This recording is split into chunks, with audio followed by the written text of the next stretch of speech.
So before cutting the top off this second ram, I've put it in the old, well, this is the spare grab's top, so don't need it anymore really as a grab.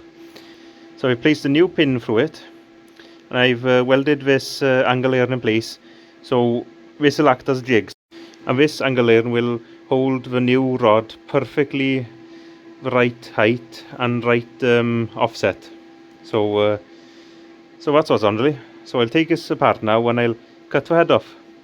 So here we go. I've covered this in foil so it doesn't scrap on here or if a spatter gets it. So I'll tack it up in place first. I'll take it off and flip it over, see if it'll fit the same way. So that's the head welded onto a ramrod.